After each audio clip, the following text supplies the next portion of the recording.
Drifting. It is literally one of the dumbest and most dangerous things you can do in a car. Purposefully losing control of your rear tires and trying to do what is essentially a controlled slide.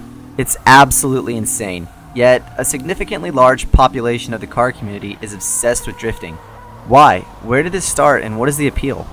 Drifting as a motorsport is relatively new to the United States. However, it has been popularized in Japan for nearly 50 years now.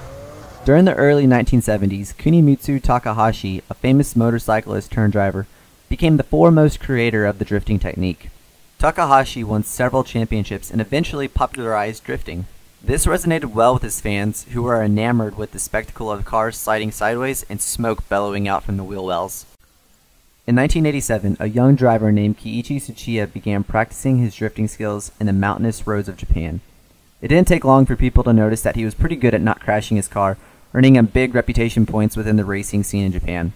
Not long after, Tsuchiya hit it big when several popular car magazines and tuning garages came together to produce a video on Tsuchiya's drifting ability. This video is known as Plus B, which earned Tsuchiya the title of Drifting. Can he drive? Can he drive? You know what DK stands for? Donkey Kong? Drift King. And inspired many of the professional drifters on the circuits today. This all kind of explains the origin of drifting, but it doesn't really give me a clear picture on the how or why. For that, I'm going to use my friend Ryan Genz, who took me out drifting for my first time, to help me explain how to drift and why people are so obsessed with it.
Believe it or not, Tokyo Drift was actually one of the driving forces behind the emergence of drifting in America.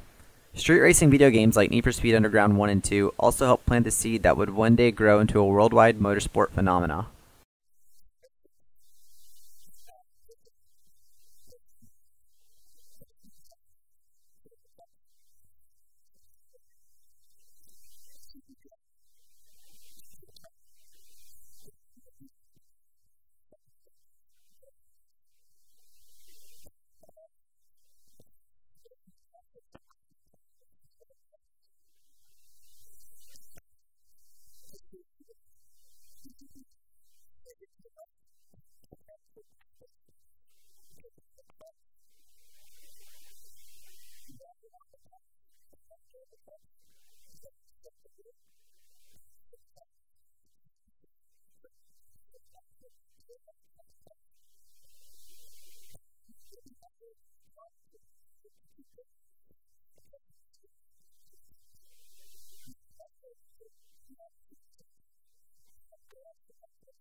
Learning how to drift isn't necessarily like learning how to ride a bike.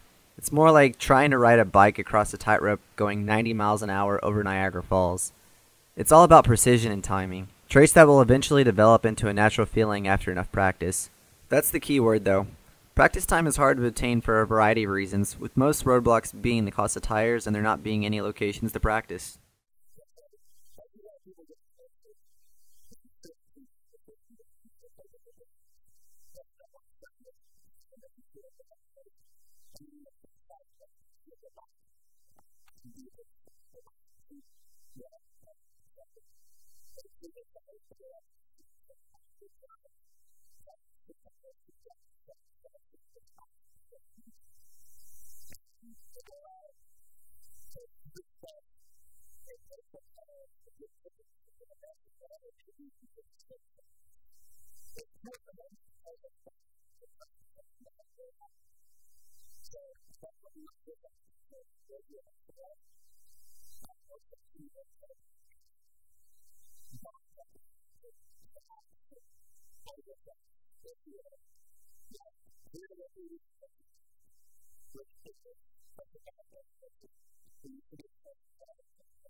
This year, I had the opportunity to go drifting for the first time at Lone Star Drift's End of the Year Bash event. There, I got to meet the director of Lone Star Drift, Losey, and he took some time to tell me about Lone Star Drift and why he started this series.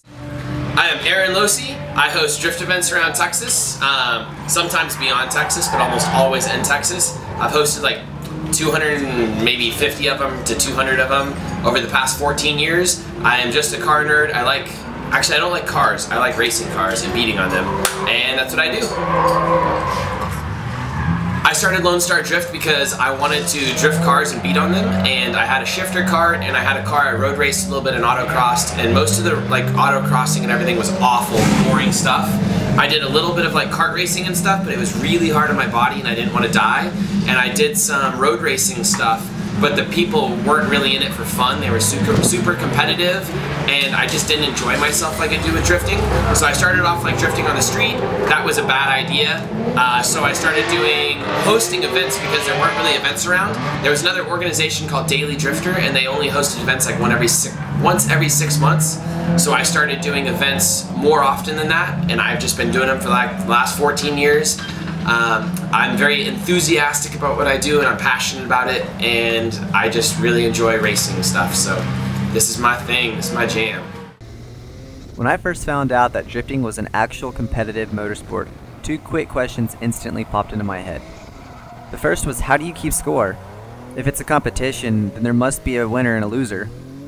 Drifting competitions are judged by a panel of judges that grade on 5 distinct aspects. These aspects are line, angle, speed, style, and show factor. Line is the exact path the drifters follow that the judges announce before the race starts. Show factors involve several different things like the amount of smoke, crowd's reactions, or how close a car gets to the wall without clipping it. Speed pertains to how fast the drifter enters, maintains, and exits a turn. Usually the faster is the better. And angle has to do with the angle of the car, specifically the wheels, during a turn. Style is scored on a couple different things, such as rate to angle, fluidity, and commitment. Rate to angle has to do with how quickly a car gets to its sliding angle once the driver initiates. Fluidity is scored on how smoothly the driver maneuvers the course, accounting for the amount of corrections during a turn.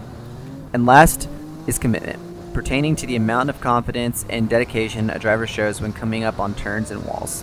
During drifting competitions, there are usually 2 heats. The first being a qualifying solo session, and the second being a tandem heat where each of the paired drivers are given the opportunity to lead. The driver who scores the highest continually advances until they win the event or get knocked out by another driver.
The second question I had was, how far can someone go with professional drifting?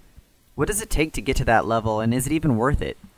Thinking about this question made me reminiscent of the days when I was a kid, wanting to turn into a pro skateboarder like Tony Hawk. Is drifting essentially the same thing, just a dream by many but achieved by few?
So drift events should be seen as fun stuff. You're never going to get super ahead probably. You're never going to be like some superstar that like gets rich or anything like that.